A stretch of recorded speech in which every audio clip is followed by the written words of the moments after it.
சில நேரத்தில் நாம் எதற்காக அரசியலில் இருக்கின்றோம் என்கின்ற கேள்வி நம்ம எல்லோருக்கும் வரும். பவருக்காக இருக்கிறோமா, இல்லை நாமளும் 10-11 இருக்கிறோமா, இல்லை அரசியல் எதுவுமே நடக்காது. ஜனநாயகத்தில் ஒரு பிரச்சனை வந்தவுடன் ஒரு மாதம் கழிச்சு இன்னொரு பிரச்சனை வரும், மக்கள் எல்லாத்தையும் மறந்துடுவாங்க. ஆனால் கொஞ்சம் நேரம் பேசாமல் இருங்கண்ணே, சேரில் உட்காருங்கண்ணே, கொஞ்சம் நேரம் பேசாமல் சேரில் உட்காருங்க. ஒரு பிரச்சனை வந்தவுடன் ஒரு மாதம் கழிச்சு அடுத்த பிரச்சனை வரும், இதை மறந்துட்டு அடுத்த பிரச்சனைக்கு போயிடும். அப்புறம் பாரதிய ஜனதா கட்சி ஏதாச்சும் கையில் எடுத்ததுன்னா ஹிந்தி திருப்புன்னு சொன்னாங்கன்னா அதை ஒரு மாதம் நாங்கள் ஹிந்தி திருப்பு இல்லைன்னு சொல்லுவோம். வடக்கு தெற்குன்னு சொன்னாங்கன்னா ஒரு மாதம் நாங்கள் வடக்கு தெற்கு இல்லைன்னு சொல்லுவோம். பாதி நேரத்தில் நானே என்னை இந்த கட்சியினுடைய தலைவராக கேட்டிருக்கேன், உண்மையாலுமே நம்ம தமிழ்நாட்டில் அரசியல் தான் பண்ணிட்டு இருக்கோமா, நாம் செய்யக்கூடிய அரசியல் மக்களுக்கு பயன்படுதா, இல்லை சித்தாந்தம் சித்தாந்தம் என்று தொங்கிக் கொண்டு ஏதோ ஒரு விஷயத்தை பேசிட்டு இருக்கிறோமான்னு பல இடத்தில் நானே எனக்கு கேள்விகள் கேட்பேன்.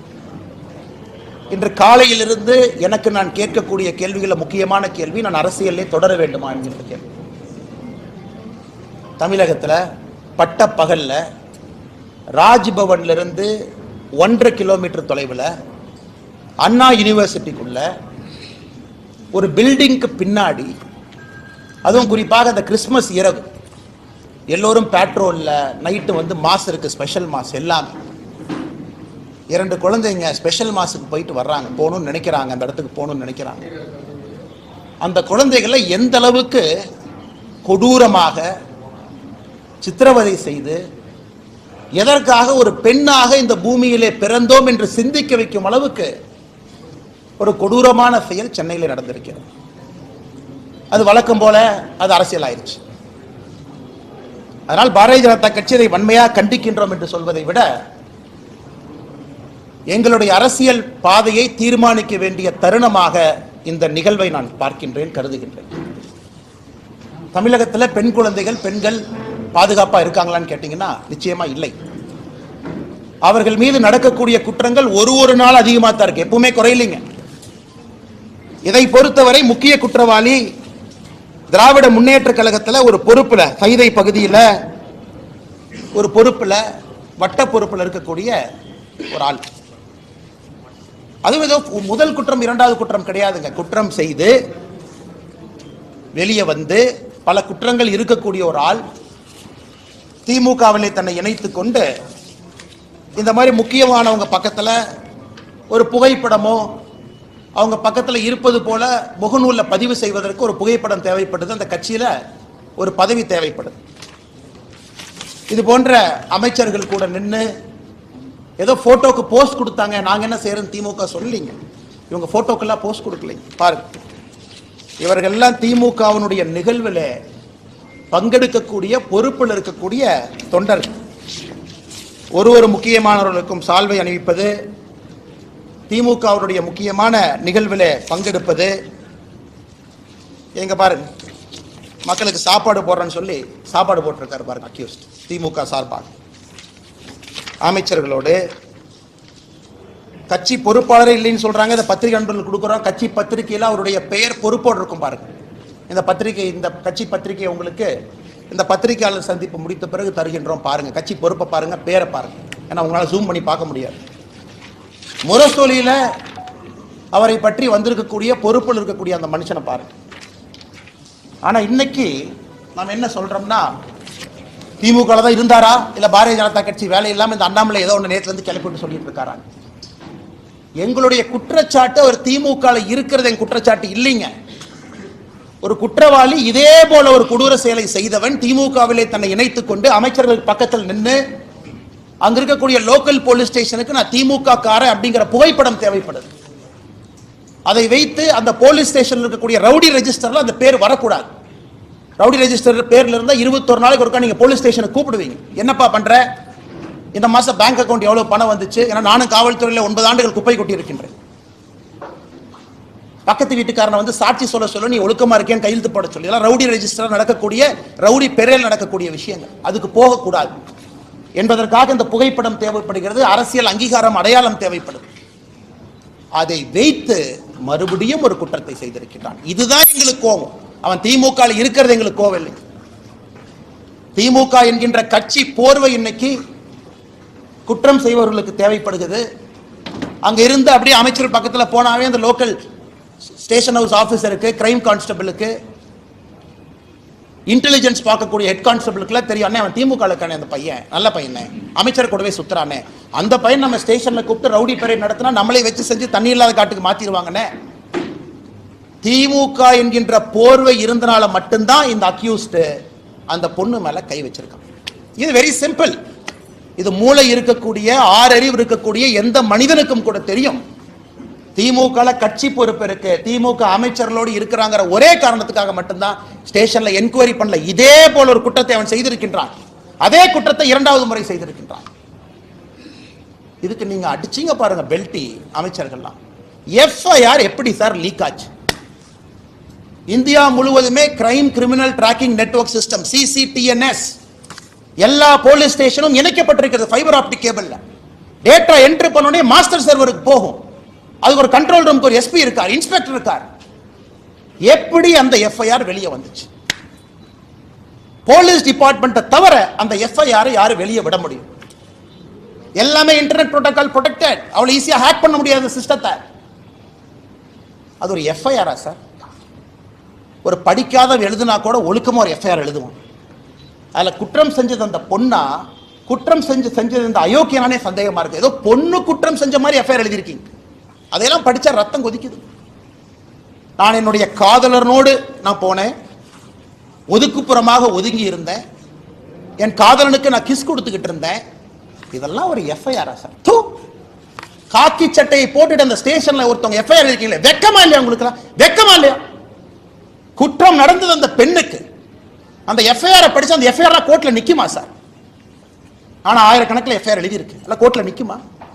அந்த பொண்ணு ஏதோ தன்னுடைய காதலனோடு பிரைவேட்டா ஒரு மொமெண்ட்டை ஸ்பெண்ட் பண்ணதாகவும் கிஸ் கொடுத்துக்கிட்டு இருந்ததாகவும், இவன் புதர் மறைவிலிருந்து வெளியே வந்து புகைப்படத்தை எடுத்து மிரட்டி, என்ன சார் என்ன இதான் ஒரு எஃப்ஐஆர் டிராஃப்டிங்கா? அந்த எஃப்ஐஆர் லீக் பண்ணிருக்கீங்களா சார்? பொண்ணு பேரு, மொபைல் நம்பர், அப்பா பேரு, ஊரு. வெக்க பண்ணு. திமுக யாராவது மரியாதை இருந்தா வெக்க பண்ணியா? நீங்களாம் வெக்கப்படும். பொண்ணு, ஊரு, அப்பா, அந்த என்ன அந்த பொண்ணு குடும்பத்தையே நாசம் பண்ணிட்டீங்க. 7 தலைமுறைக்கு ஒரு அடையாள ஒரு இதை கொடுத்துருக்கீங்களா? கருப்பு புள்ளியை கொடுத்துருக்கீங்களா? மனுஷங்களா நீங்களாம்?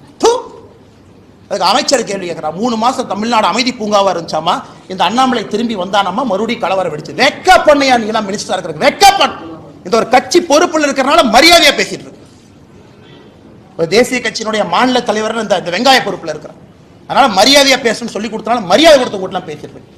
வீதிக்கு தனி மனிதனா வந்தா வேற மாதிரி இருக்கும். நான் பேசுறது பிரதமர் மோடி அவரை ரிஃப்ளெக்ட் பண்ணுங்கறதுக்காக ரொம்ப அமைதியா நாகரிகமா பேசிட்டு இருக்கு. வெக்கப்படணும். திமுக இருந்தா நான் சொல்லையா? திமுக பொறுப்புல அவன் இருந்தனால தான் போலீஸ் ஸ்டேஷன் அவனை செக் பண்ணல. அவனை போலீஸ் ஸ்டேஷன்ல செக் பண்ணாதனால தான் அவன் தைரியமா வெளியே வந்தான். அந்த எஃப்ஐஆர் படிச்சா ரத்தம் கொதிக்கல. நமக்கு ரத்தம் கொதிக்கல. என்ன எஃப்ஐஆர் டிராஃப்ட் பண்ணிருக்கீங்க? என்ன எஃப்ஐஆர் டிராஃப்ட் பண்ணிருக்கீங்க? கேட்டா தமிழ்நாடு அப்படி இருக்கு, இப்படி இருக்கு. கேட்டா வடக்கு தெற்கு மயில், வடக்கு தெற்கு எத்தனை நாளைக்கு அந்த இளவுல சாவறது? எத்தனை நாளைக்கு சாவறது? 60 வருஷமா வடக்கு தெற்கு. நாளைக்கு காலையில் இன்னும் ஆரம்பம் பண்ணுவாரு திமுக. டாக்ஸ் கொடுக்கல, மயிர் கொடுக்கல, மட்டை கொடுக்கல. அது உட்காந்து காலங்காத்தால பிரஸ் மீட்ல வேலை இல்லாம நானும் பேசிட்டு இருப்பேன். இவ்வளவு கொடுத்தோம், இவ்வளவு டாக்ஸ் அளந்து கொடுத்தோம், இவ்வளவு அள்ளி கொடுத்தோம். மக்கள் பிரச்சனை யாராச்சும் பேசுறோமா ஐயா? தமிழ்நாடு அரசியல மக்கள் பிரச்சனை பேசுறோமா? காரி துப்புரமா இருக்கு அரசியல், காரி துப்புரமா இருக்கு.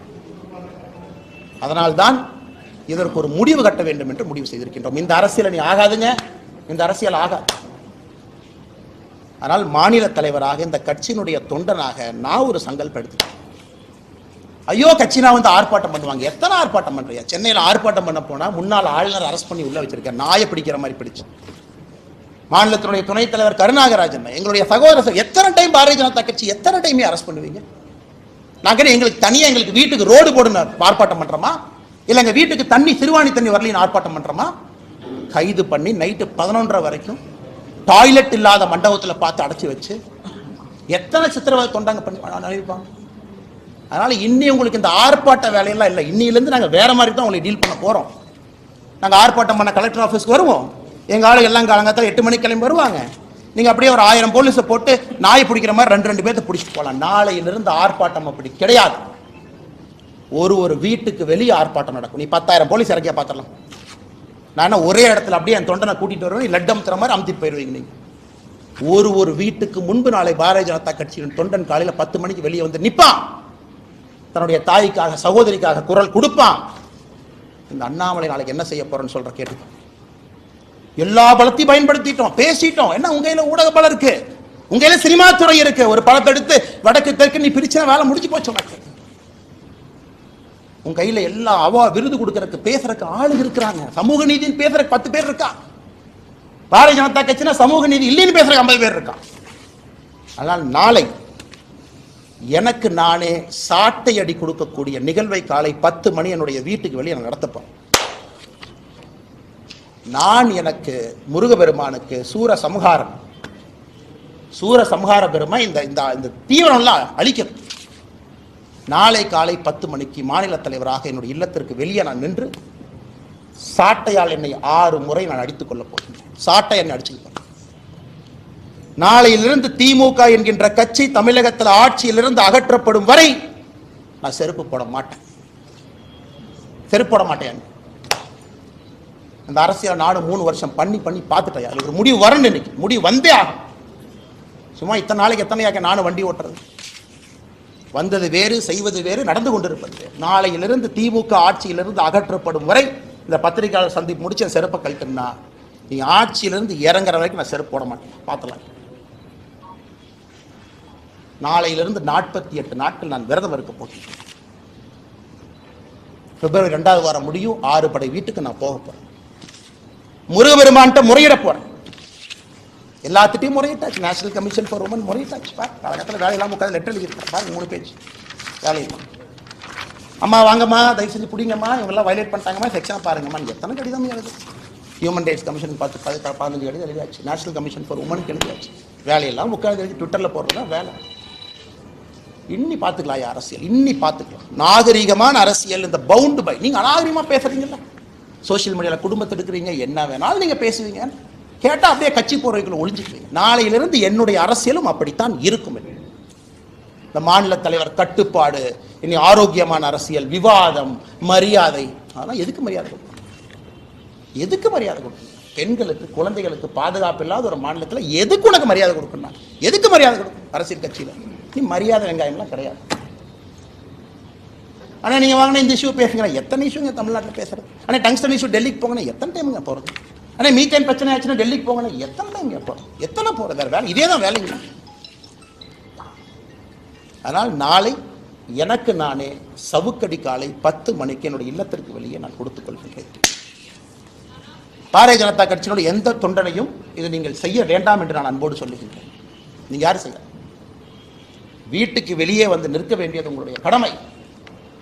ஒரு சகோதரியோடு சகோதரனோடு அவர்களோடு நாங்கள் இருக்கின்றோம் என்று உணர்த்த வேண்டியது நம்முடைய கடமை.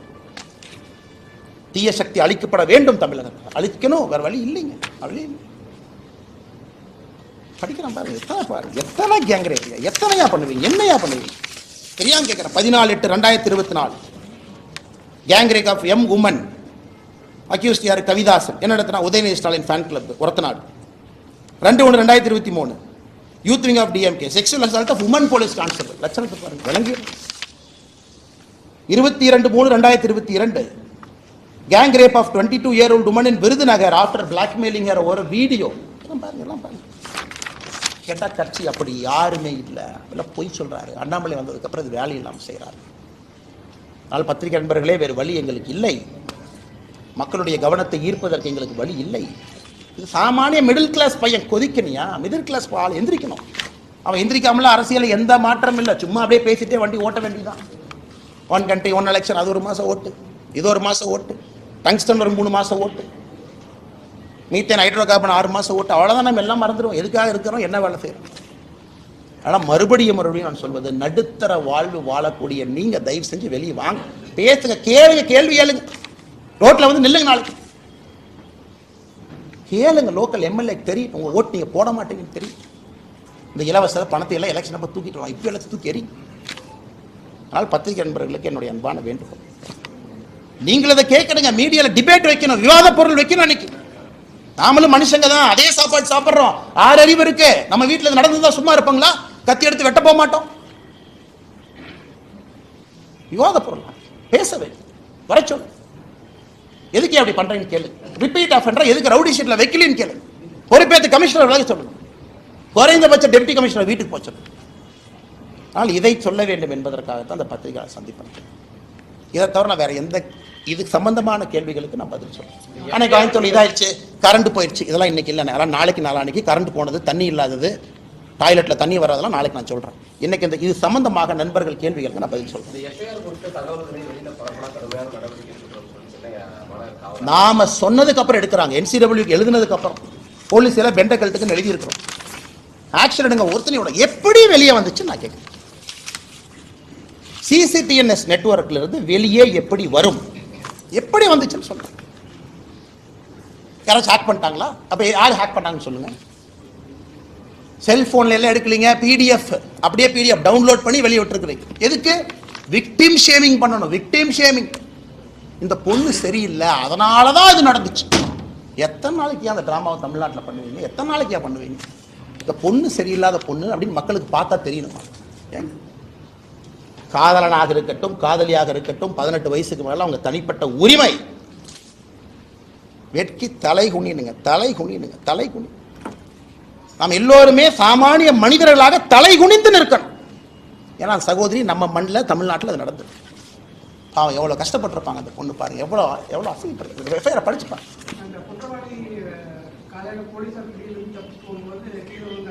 என்ன வெங்காயங்க, என்ன வெங்காயங்க. ஒரு கான்ஸ்டபிளை கூப்பிட்டு ஒரு அடி அடினா கை உடைய, ஒரு அடினா கால். இது பனிஷ்மெண்ட்டா? இது பனிஷ்மெண்ட்டா?